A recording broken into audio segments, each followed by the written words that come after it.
오늘의 말씀 본문은 마가복음 12장 18절에서 27절입니다. 부활이 없다고 주장하는 사두개파 사람 몇 명이 예수님께 왔습니다. 그리고 예수님께 질문을 했습니다. 선생님, 모세는 형이 자식이 없이 아내만 남겨두고 죽으면 동생이 그 형수와 결혼하고 형을 위하여 자식을 낳아 주어라 하고 기록했습니다. 7 형제가 있었는데 맏형이 결혼하고 자식이 없이 죽었습니다. 그래서 둘째가 형수와 결혼을 했는데 역시 자식이 없이 죽었습니다. 셋째도 마찬가지였습니다. 7 형제 모두가 자식을 남기지 못했습니다. 나중에 여자도 죽었습니다. 그러면 다시 살아날 때 그 여자는 그들 중에 누구의 아내가 되겠습니까? 7 형제가 모두 그를 아내로 맞이했으니 말입니다. 예수님께서 대답하셨습니다. 너희가 성경도 모르고 하나님의 능력도 몰라서 잘못 생각하는 것이 아니냐. 사람들이 죽은 사람들 중에서 다시 살아날 때에는 장가도 가지 않고 시집도 가지 않는다. 그들은 마치 하늘에 있는 천사처럼 될 것이다. 죽은 사람이 다시 살아나는 것에 대해서는 모세의 책에 기록된 떨기나무 대목에서 하나님께서 모세에게 어떻게 말씀하셨는지를 읽어보지 못했느냐. 하나님께서 모세에게 나는 아브라함의 하나님, 이삭의 하나님, 그리고 야곱의 하나님이다 라고 말씀하시지 않았느냐. 하나님께서는 죽은 사람들의 하나님이 아니라 살아있는 사람들의 하나님이다. 너희가 크게 잘못 생각하고 있다. 오늘 본문에는 예수님이 예루살렘에서 사두개인과 부활에 대한 이야기를 나누시는 장면이 나옵니다.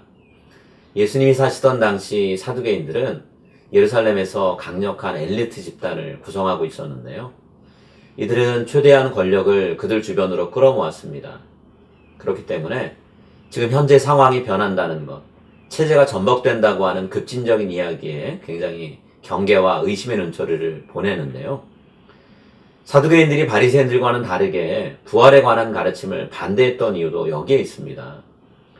부활은 하나님께서 죽은 자들에게 생명을 되돌려 주시고 하나님이 이루시는 새로운 세상에 속하게 하시는 하나님의 역사인 거죠.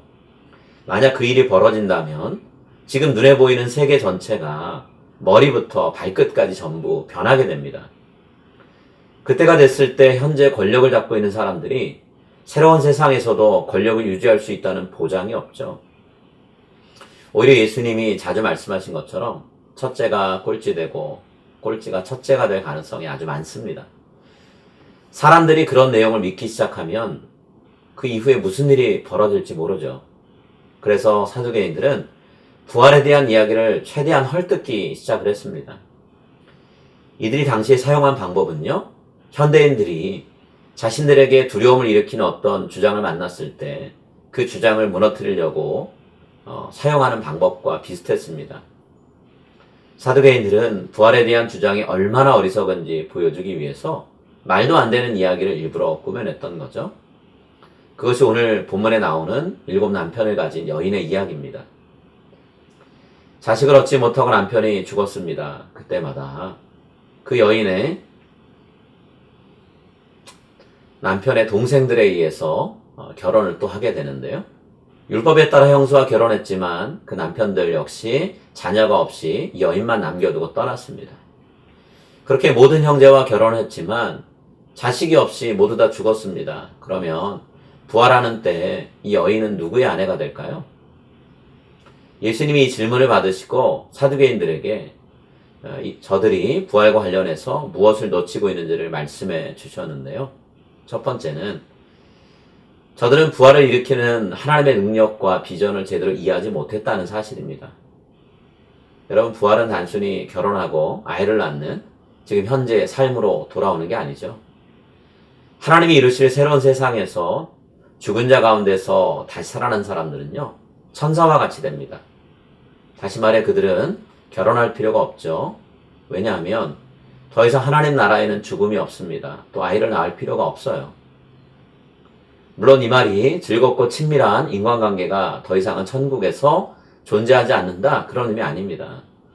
다만 우리 인간이 지금 현재 누리고 있는 가장 큰 즐거움도요, 하나님 나라에서 새롭게 살아가게 되면 그 나라에서 삶이 가져다주는 기쁨과는 비교가 안 된다는 얘기예요. 오늘 우리가 이 땅에서 지금 누리고 있는 즐거움, 그것은 하나님 나라에서 누리게 될 기쁨을 가리키는 이정표에 불과합니다. 하나님 우리가 이제껏 누려보지 못한 즐거움과 기쁨을 부활 이후에 누리게 하실 거예요. 두 번째로 사두개인들은 성경 말씀을 제대로 이해하지 못했습니다.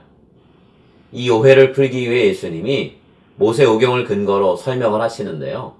왜냐하면 사두개인들은 성경의 첫 5권 모세오경만 권위 있는 말씀으로 인정했기 때문입니다. 하나님은 모세에게 자신이 아브라함과 이삭과 야곱의 하나님이다 라고 선언하셨죠. 여러분, 하나님은 죽은 사람이 하나님이 아니십니다. 산 사람이 하나님입니다. 그러면 아브라함과 이삭과 야곱은 죽었죠.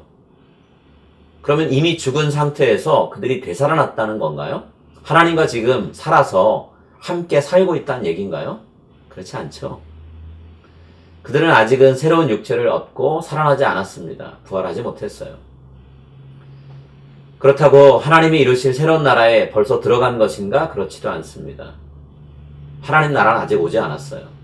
그러나 여전히 그 세 사람은 하나님의 인재 안에 살아가고 있습니다. 예수님은 인간의 죽음 이후에 벌어지는 일을 두 단계로 나눠서 말씀하시는데요. 첫째, 죽음 이후에 우리 인간은 하나님의 임재 안에서 하나님과 영원히 함께 있는 시간을 보내게 됩니다. 이것을 예수님은 낙원이라고 표현하셨어요. 이때 우리는 아직 부활의 몸을 입지는 못한 상태입니다. 자, 그 다음으로 두 번째, 예수님이 다시 오시면 우리 모두가 새로운 몸을 입고 부활해서 살아간다라고 말씀하십니다. 이때가 바로 하나님 나라, 즉 천국이 이 땅에 임하는 순간이죠. 그때가 되면 사두개인들의 근거지였던 성전은 완전히 바뀔 겁니다. 하나님은 예수님과 그분의 제자들을 통해 이전에 없는 전혀 새로운 나라를 세우실 거예요. 그때 일어날 일을 예수님이 지금 예루살렘 성전에서 미리 맛보게 하시려고 그분의 권위를 가지고 하나님의 구원과 통치를 선포하고 계시죠.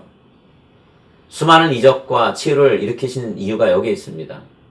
예수님은 모든 사람들이 하나님이 이루실 새로운 미래를 준비할 수 있도록 눈앞에 펼쳐지는 기적과 치유를 통해서 그 나라를 꿈꾸게 하셨어요. 오늘 우리는 지금 현재 우리 자신이 누리고 있는 것에 만족하면서 하나님이 이루실 새하늘과 새 땅에 대한 꿈을 꾸지 못하고 있지는 않은 건가요? 우리가 이 땅에 살면서 갖게 되는 즐거움은 하나님 나라에서 누리게 될 기쁨과 비교가 되지 않습니다. 영원한 하나님 나라를 소망하고 오늘의 삶을, 그 나라에 살아갈 그 삶을 준비하는데 투자하는 저와 여러분이 될 수 있기를 간절히 기도합니다. 하나님 나라는 이제 곧 다가옵니다. 그 나라는 준비된 사람만 들어갈 수 있다고 했습니다. 그 준비를 충실히 하는 우리 모두가 될 수 있기를 간절히 소망합니다. 이제 오늘 주신 말씀을 붙잡고 다음의 기도 제목으로 함께 기도하시겠습니다.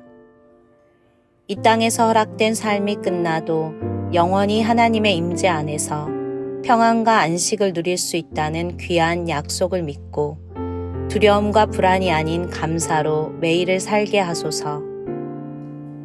이 땅에서의 삶에 과도하게 집착하며 더 많이 누리는 것에 안달하고 예수님이 장차 이루실 하나님 나라에서의 삶을 준비하지 못하는 어리석음을 범치 않게 하소서.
이제 오늘의 합심 기도 제목을 따라서 함께 기도하겠습니다.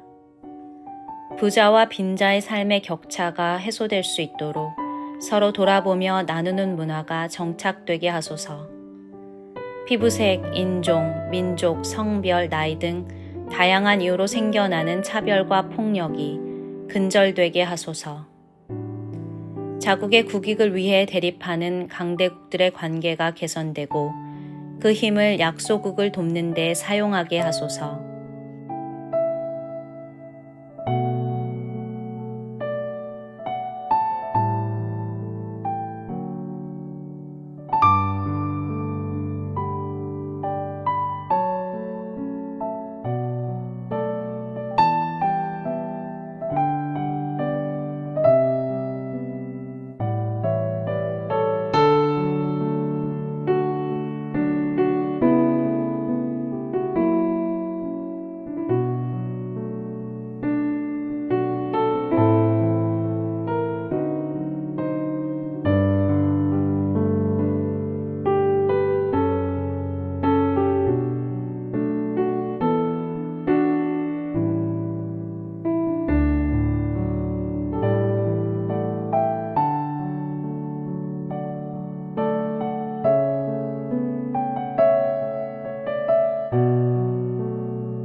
이제 다음 기도 제목을 놓고 함께 기도하겠습니다. 우리 교회를 비롯한 모든 교회들이 하나님의 말씀에 기반한 참 신앙인을 길러내게 하소서. 세상의 빛과 소금이 되라는 예수님의 말씀을 가정과 학교와 직장과 사회 속에서 실천하게 하소서. 교회가 세상의 소망이 되게 하시고 세상의 아픔을 공유하며 위로하고 치유할 수 있게 하소서.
이제 다음 기도 제목을 놓고 함께 기도하겠습니다.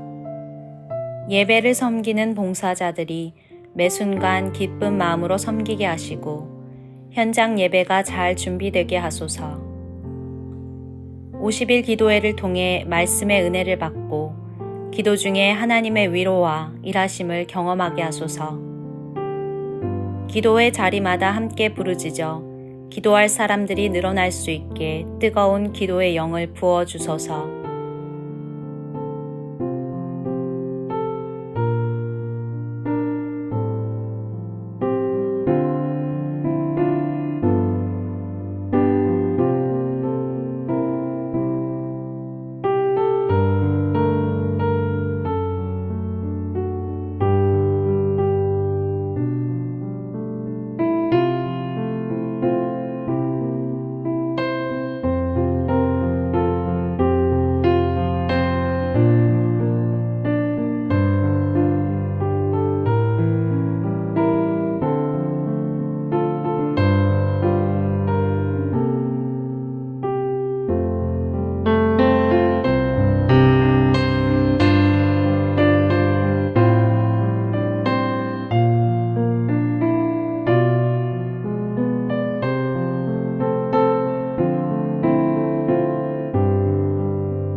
이제 자신과 가정을 위한 기도 제목을 놓고 함께 기도하겠습니다.